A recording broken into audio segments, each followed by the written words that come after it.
Hey, I'm back. Well, here's my new house. I promised to show you, and all in all, I'm very pleased with it. But once again, it's a little bit worse than I thought, but never mind. I love it. I went a long way to fetch it, and I don't regret that at all because we actually had a really nice weekend. So yeah, let's show you around. Right, as you can see, there is some damage to the window there.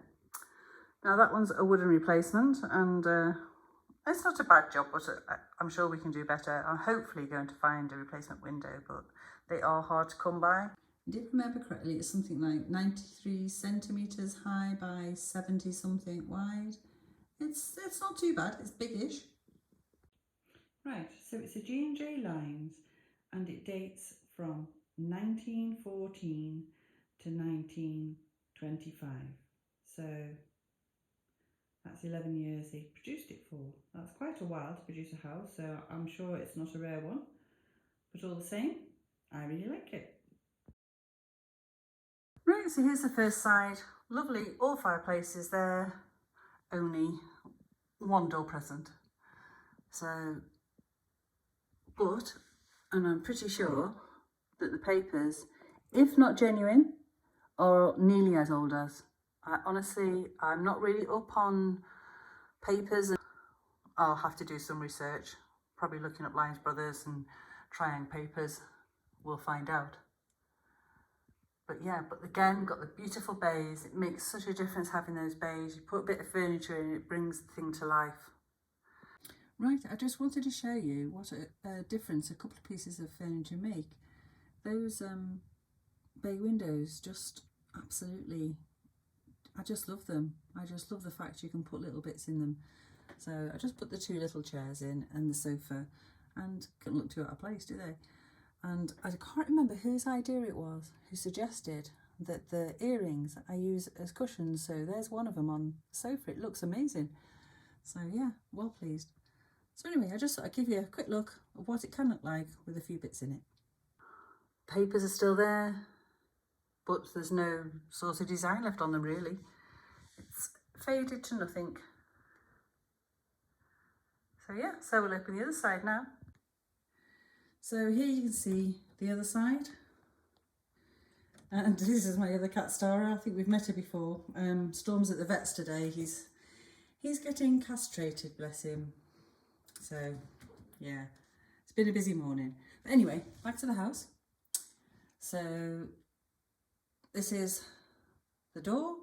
And again, pretty sure that's original paper. And I'm pretty sure that is too. But that one has been replaced, and you can see the stripes underneath. It was such a shame because I actually love the one on top, but that's going to have to come off, I think. I don't know. I might just leave it the way it is, maybe glue it back down. We'll see, because I think that's a very interesting paper. But you can see the one underneath. But unfortunately, as you can see from there, and this is the one thing I really wasn't aware of, and again, it was in the pictures, it's my own fault, I should have looked, is that side has been replaced for plywood. Now this house is made from wood. There shouldn't be any plywood in it at all. And as you can see on the other side, the top of that wall's missing. Don't know what's happened to that. And I'm missing the doors. But I have got the fireplaces, and obviously that's all been redecorated as they've had that side off. They've redecorated the whole wall. And as you can see, I've had a little poke around there. But yeah, that's it really. Oh, the attic. Yeah, let's have a look in the attic. Right, so going round to the attic. I can't remember if I showed you a piece of roof there, needs replacing. Lovely chimneys, very happy with them. There's two of them. Roof paper needs to be changed. And here's the attic, cobwebs and all. I haven't actually cleaned this part yet. I did the rest of it, I gave it a wipe out, but this needs doing still. So, yeah. Who doesn't love an attic? I think that's actually quite cute. And the stairwell comes up through into the attic. There is a gap there for the people to get through, I think. Maybe I might take a bit off that. Anyway, I might move those walls as well, move them out. They've put them in a very funny place in the window. I mean, although the blinds or the bits of lace there cover that, I'm not particularly This isn't where I would have put it anyway. But anyway, a lot to do. It's going to have to get in queue, as usual. And also there's the balconies. Right, so the other thing is, obviously I'm missing the front door. I totally forgot to mention that. As you can see, there was some sort of decorative door thing on there. There was no door, but there was a door frame. I've taken that off straight away. And the other thing is, it should have 2 sets of balconies. So these go there and one there. So if you imagine that one. And obviously there. Which again makes it look much nicer. So I'll insert a picture of what it should look like. But I think I'll just be making a wooden door. I don't think I'll be looking for, I've had a search on the internet and I can't see anything. These profiles here are slightly different from my other one I've got. Probably, like I say, because this is nearly a house. And as you can see, there's plenty of crackle on the paint, and I'd say that's the original paint. It's thin enough, there's never been painted. Quite oddly. Right, okay, quick project is the Overmantle mirror. Now, I messed around with this handle saying what a great mirror that would make. So, first of all, I'm going to cut these bits off here, which I'll just do off camera. I've already cut my mirror. Had to nibble it a bit there, but it's not too bad. So right, we'll get on with it. Right, so there we go. That's already looking better like the top of the mirror. And then we'll see if we can age a mirror more successfully than I did last time. Right, well, I've been waiting for this backing to take effect, the stripping. Obviously, I've had that there. And of course, I've got these bits that the lovely Pamela sent to me with the others. I've got those that could possibly go on it. I'm thinking, can I really go over the top and put them on too? I don't know. I do like to go over the top. But what I'm thinking for the frame is this wood. So it's very thin, as you can see. I can literally trim this down with a craft knife. So that would go down there and along, and then we'll see what trimmings we can put on. Hurry up, please. Paint stripper. Because I'm waiting to get on with it.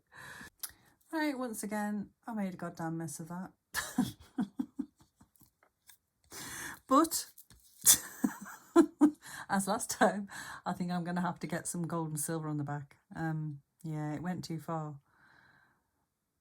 The scraping method for me, doing it that way in the stripper, is what works better, I found, is just a very 000 fine wool. Gives it. Just so you know, that's the one I used. Red speckle. Another piece, there's nothing else for it. Right, okay, after a bit more searching on the internet, I came up with a better bet. I'm actually using the old mirror, but you're meant to use the plastic scraper. You could use a metal scraper covered in a bit of cloth to stop a lot of the scratching. So I'm hoping that's going to give me a bit of a better effect, because I just cannot find my scraper. I don't know what I've done with it. I'll see you in a minute. Right, so this is the point we're at now. I've splattered some bleach on. I just dipped toothbrush in some and sprayed it that way. You're meant to use a spray bottle or 50 bleach, 50 water, but I've just put neat bleach on. You said you can. So, gotta wait and see now. Right, sorry.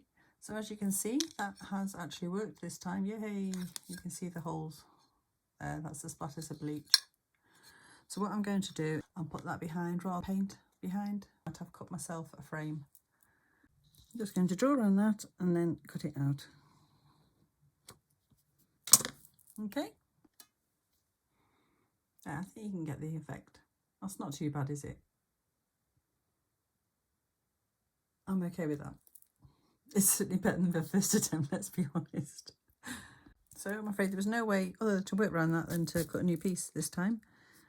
But you know, we all learn by our mistakes. I didn't learn from last time though, did I? Let's be honest, I just couldn't be, I was too impatient, couldn't wait. Like that. And then that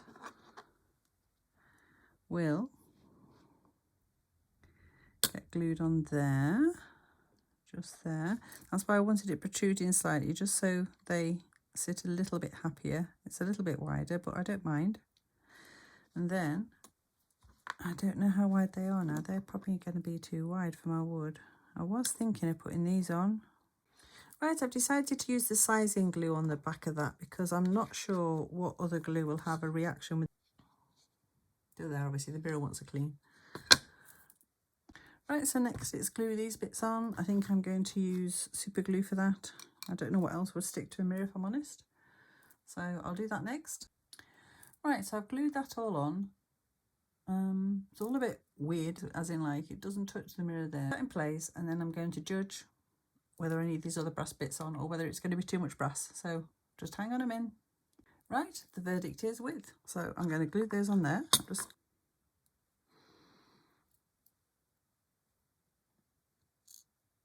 like that there, something like that. I don't know, does that look better, worse? I think it looks better, personally. But then again, I do like my things a bit OTT.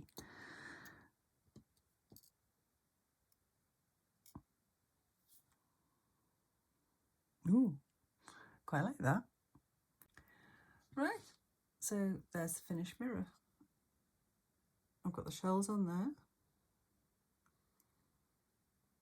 And these on the bottom. I think that looks rather nice. Right, let's put it in place. So there we have it. Hello. Yeah, I'm actually pretty happy with that. You can see the mirror does just pop up above the frame there.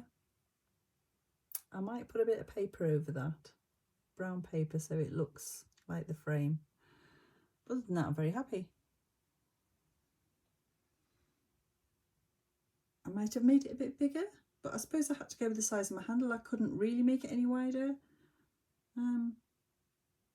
Yeah, so yeah, I think it's all right.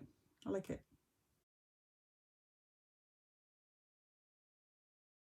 And if you'll please tune in on Wednesday, I'll have some news. So I'll see you then. So ta-ta for now.